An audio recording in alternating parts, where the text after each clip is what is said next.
the beginning of the good news of Jesus Christ, the Son of God. Not a normal Thanksgiving, not for anyone around the country, whatever their politics or their approach to the pandemic. But despite the horrible pressures facing us all, I enjoyed some delightful downtime with my family as we idly relaxed, ate, drank, read and watched some movies over the holiday. In its quiet way, it was going very nicely, and on the Friday evening, I grilled some rather lovely steak for us to have for dinner, which in a family as carnivorous as mine always produces a significant feel-good factor. The accompaniments were all on the dining table, and I sat down contentedly with my ribeye glistening in front of me, and at that very moment, my phone rang. Certain that it would be a spam call with some unwelcome scam or sales pitch, I glanced at the number on the display. It was my brother in England calling me at 1 a.m. British time. My heart in my mouth, I answered the call to hear some awful news about a very close family member, someone a few months younger than me, someone whom I had thought of as being in robust health, someone whom I have known and loved literally from my earliest days. On a business trip abroad, he'd been taken ill, rushed to a nearby ER, where they discovered a very significant tumour on a major organ.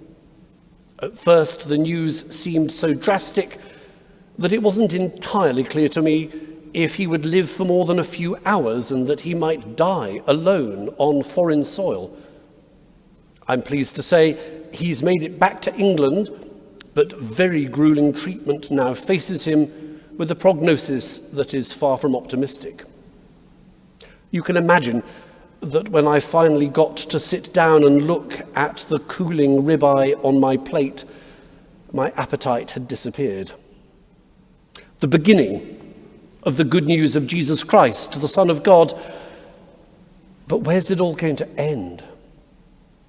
Here, in the richest and most powerful nation on the planet, economic recovery is stalling, with far fewer jobs created last month than most economists had expected. About 12 million people are likely to lose access to benefits by the end of this month. Shops, restaurants, scores of other businesses in a wide range of fields struggle to survive. And thousands of people who less than 12 months ago thought that their lives were straightforward and secure, they face bankruptcy, homelessness, and starvation. Medically, despite the imminent rollout of powerful vaccines, COVID hospitalizations and deaths are at a record high across the nation, causing the wise and softly spoken Dr. Fauci to comment just a few days ago that the current state of the pandemic is the worst that we've had for the entire 10 months. Every day, it seems that we almost break a new record. We really are having a terrible time. The beginning of the good news of Jesus Christ, the Son of God. But where's it all going to end?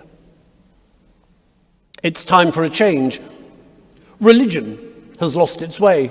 Civic leaders have lost their way. People need a new style of leadership and a new mindset. The past needs to be set aside, and we need a change of heart and a whole new set of values. Let's get back to basics. Or as one of the prophets said, and we won't get too fussed about exactly which one, it's time to prepare the way of the Lord. It was a profoundly appealing message. If you like, this was a call to make Israel great again, and it was hugely popular. Unlike a more recent call to make America great again, this call was unusual in that the person delivering the message didn't consider themselves to be the star of the show. He didn't point to himself, but to someone else. The one who is more powerful than I is coming after me. I'm not worthy to stoop down and untie the thong of his sandals. The message was infectious. Everyone, so it is reported, everyone was coming down to the Jordan River to confess their sins and make a fresh start, submitting themselves to John's baptismal ministry that drowned out their past and allowed them the much needed chance of a change of heart and lifestyle. But it doesn't end well. John's morals are too high and his way of talking too plain spoken. He gets on the wrong side of Herod's sister-in-law. You'll recall she's the one with the rather outrageous demands, who has John's head served on a platter as the climax of a banquet thrown by a coward for a bunch of amoral friends, followers, and family. John spoke of a very particular kind of good news, but it didn't go down so well. And John was one of the people who spoke particularly passionately about the beginning of the good news of Jesus Christ, the Son of God. But where's it all going to end? This morning's gospel is the ultimate cliffhanger, the pilot of a revolutionary brand new TV series that manages to be broadcast as a complete episode without even showing the main character once. The beginning of the good news of Jesus Christ, the Son of God, announces the person that we've come to call Mark. It's an extraordinary announcement, it's an extraordinary beginning, and as we make our Advent journey in what the churches of the Western world call Year B, we're going to be hearing all about the good news of Jesus Christ, the Son of God. For this is the year we will be hearing Mark's Gospel play out week by week by week. This is the year we get to hear about what it means to dress up God as Action Man and have him stride about in a frenzy of religious emotion, teaching and living out what Mark tells us is good news. We've heard all about John the Baptizer this morning, complete with the camel hair and locusts. He knew there was good news coming, but it didn't end up so well for him. And in chapter 1, verse 9, in other words, the very next words of Mark's Gospel, we meet the real hero, when the evangelist simply tells us that in those days, Jesus came from Nazareth of Galilee, and off we go with the good news personified. Off we go through the Jordan River and into the wilderness. Off we go around the towns and villages dotted around that beautiful inland lake we call the Sea of Galilee. Off we go, teaching and healing. Off we go, gathering followers and calling disciples, calming storms and walking on water. Off we go, feeding great crowds in Jewish territory and in Gentile territory. Off we go, up a high mountain and down the Mount of Olives. Off we go to a triumphal entry and to betrayal and arrest. This morning we hear again the beginning of the good news of Jesus Christ, the Son of God. But where's it all going to end? Well, the man we like to call Mark has a strange way of talking about good news, but perhaps it's a realistic one. Because there are times when it can be pretty damn hard to find any good news. The people of ancient Israel and Judah had known just how that felt, and pretty much anyone who's lived for more than a few years gets to feel like that sometimes, because there are times when bad news feels pretty all-consuming. I was reminded of that in a personal way as I was enjoying the last hours of the Thanksgiving holiday, And we see it all around us in the medical and economic effects of the pandemic. And Mark knew how to tell a pretty powerful tale of what ends up appearing to be fairly seriously bad news. John ends up imprisoned and executed despite the apparent initial success of his mission and ministry. And the one to whom he points, the one who is meant to be the personification of anything and everything to do with good news, the one who comes from Nazareth of Galilee straight into the waters of the Jordan, this one only doubles down on the bad news, as Mark goes to unique lengths to demonstrate. Jesus' teaching is constantly misunderstood in this gospel, even by his immediate followers who really should know better. Go look at chapter 8, when Jesus is almost speechless with disbelief at just how dumb they are and cries out to them, "Do you not yet understand?" And they aren't just dumb. The disciples are cowards of the worst kind. They desert him and flee after falling asleep and failing to show him any support in what is literally the darkest hour of his life. The one he appoints to be their ringleader goes one better than that and point blank denies that he even knows him, not once, but 3 times over. And the very next day, he dies an agonizing death designed for common criminals, his last words being a cry of abandonment, not just by his human circle, but even by God. The opening of the gospel that we have just read announces so grandly the beginning of the good news of Jesus Christ, the Son of God. But where's it all going to end?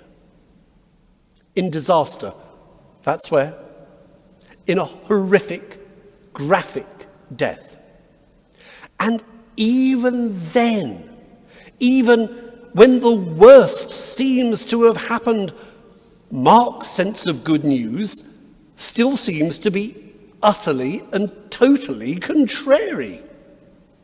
Go read his younger siblings, Matthew or Luke or John. They'll tell you wonderful stories about Easter. Amazing, restorative stories about Jesus risen from the tomb.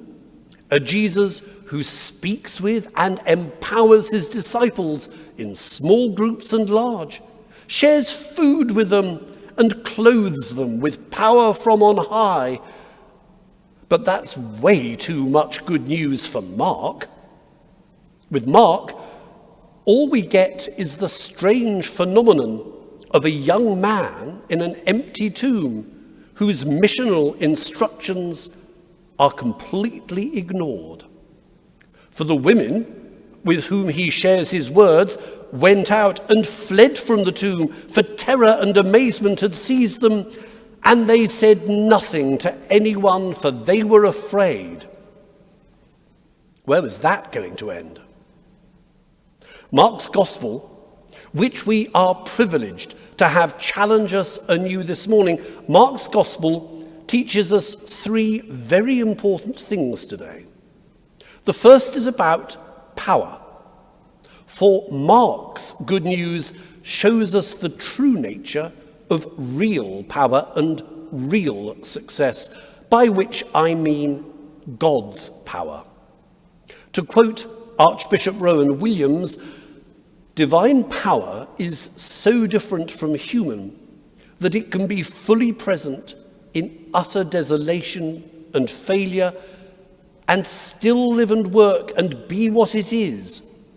No one in the depth of pain or chaos is alone, and no sinful rebellion can quench the freedom of God to reconcile and forgive.